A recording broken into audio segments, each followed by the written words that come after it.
Gigantes en la Biblia.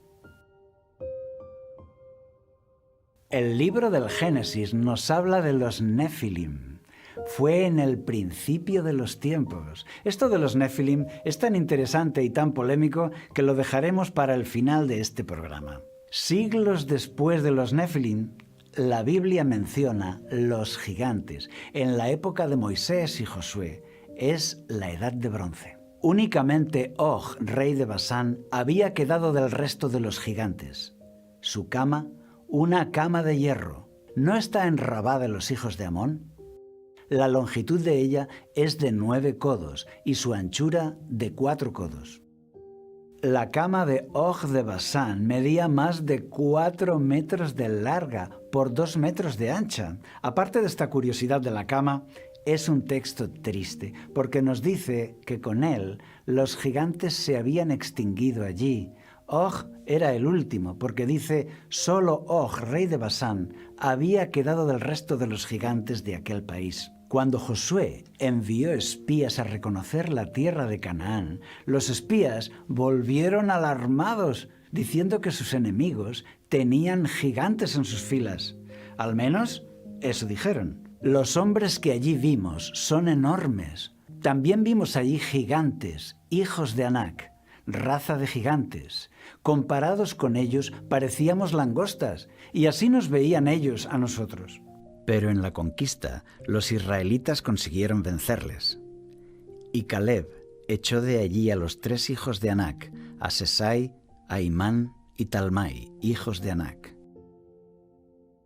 En tiempos de David. Luego, en los tiempos de David, la Biblia menciona a varios gigantes. ¿Quién no ha oído hablar de la lucha entre David y Goliat? Pero, ¿cómo era de grande Goliat? Salió entonces del campamento de los filisteos un paladín, el cual se llamaba Goliat de Gat, y tenía de altura 6 codos y un palmo. El asta de su lanza era como un rodillo de telar.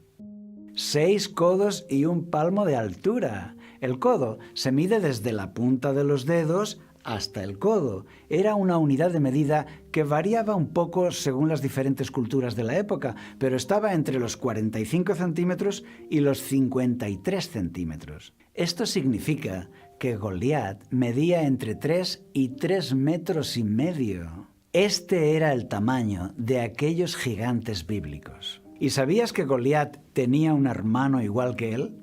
En otra batalla, los israelitas tuvieron que luchar contra él. Volvió a levantarse guerra contra los filisteos.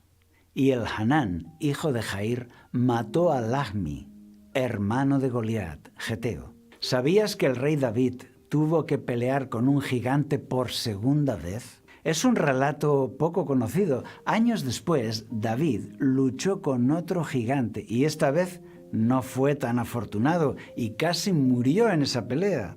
Es una escena trepidante, digna de una película de acción. Cuando el rey ya está fatigado, viene contra él un gigante que estuvo a punto de matar a David. Pelearon con los filisteos y David se cansó. Isbi-Benot, uno de los descendientes de los gigantes, cuya lanza pesaba 300 siclos, trató de matar a David. Mas Abisai, hijo de Sarbia, llegó en su ayuda e hirió al filisteo y lo mató.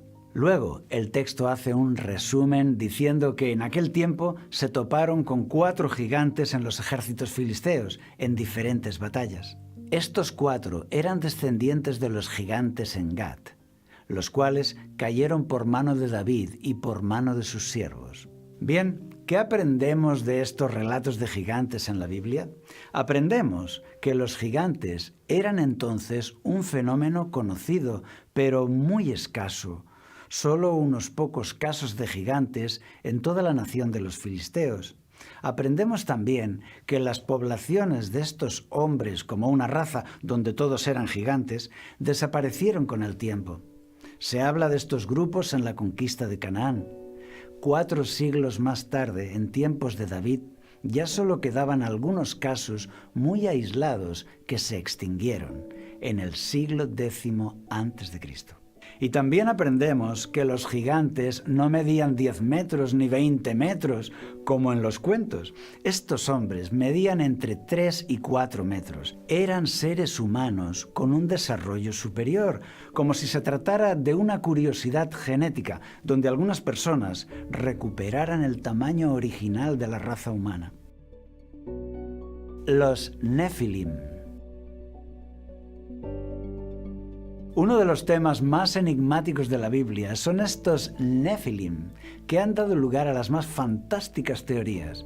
Para ello, nos remontamos ahora al principio de los tiempos, a los tiempos de los primeros hombres. Aconteció que cuando los hombres comenzaron a multiplicarse sobre la faz de la tierra, les nacieron hijas. Y viendo los hijos de Dios que las hijas de los hombres eran bellas, tomaron para sí mujeres, escogiendo entre todas. En aquellos días había gigantes en la tierra, y aún después, cuando se unieron los hijos de Dios con las hijas de los hombres, y les nacieron hijos. Ellos eran los héroes que desde la antigüedad fueron hombres de renombre.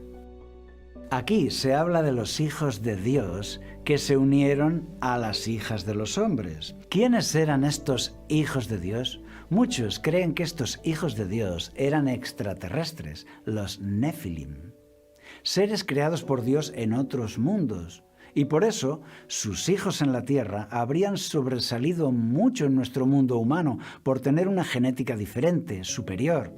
Leyendas de los judíos dicen que estos hijos de Dios eran ángeles que vieron la belleza física de las mujeres humanas y fueron seducidos y se unieron sexualmente a ellas, engendrando así a los gigantes. Se apoyan en el libro de Job, donde los ángeles y seres no caídos son llamados hijos de Dios. Un día vinieron a presentarse delante de Yahvé los hijos de Dios, entre los cuales vino también Satanás. Y dijo Yahvé a Satanás: ¿De dónde vienes? Respondiendo Satanás a Yahvé, dijo: de rodear la tierra y de andar por ella. En este texto, los seres de fuera de nuestro mundo son llamados hijos de Dios. Por eso, muchos han creído que se trata de ángeles. Pero esto es imposible, porque Jesús nos dijo que los ángeles no toman pareja para sí, no tienen interés por el sexo.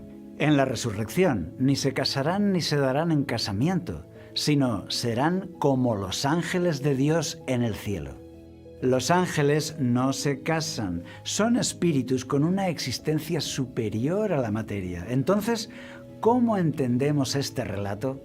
Bien, los hijos de Dios eran seres humanos, eran los creyentes fieles a Dios, los descendientes de Set, porque así llama Dios a los creyentes en otras partes de la Biblia. Sois hijos de Yahvé, vuestro Dios. Y dirás a Faraón: Yahvé ha dicho así: Israel es mi hijo, mi primogénito. Ya te he dicho que dejes ir a mi hijo. Y la frase las hijas de los hombres se refiere a los descendientes de Caín, que habían abandonado los caminos de Dios. Esto nos presenta a dos grupos que se habían mantenido separados: los hijos de Dios y los hijos de los hombres. Unos seguían siendo fieles a Dios en tiempos de Enoc, Matusalén, etc., y los otros no. Pero ahora los dos grupos se van a juntar. Nos dice el texto que del grupo de los descendientes de Set hubo hombres que se fascinaron con las mujeres del otro grupo, descendientes de Caín, y que sus hijos fueron personas muy destacadas. El texto les llama los valientes y varones de renombre, pero el texto clave aquí nos habla de gigantes. Había gigantes en la tierra en aquellos días, y también después que se llegaron los hijos de Dios a las hijas de los hombres. El texto es claro en que había gigantes. Muchos han argumentado que este texto es oscuro y que no está claro su significado. Y es cierto, hay muchas cosas que desconocemos, pero aquí dice que había gigantes. Si los primeros hombres ya eran de una talla superior a la actual, y algunos destacaban y les llamaban gigantes, es porque debieron ser muy grandes. La palabra original aquí, en hebreo, para gigantes, es Nefilim.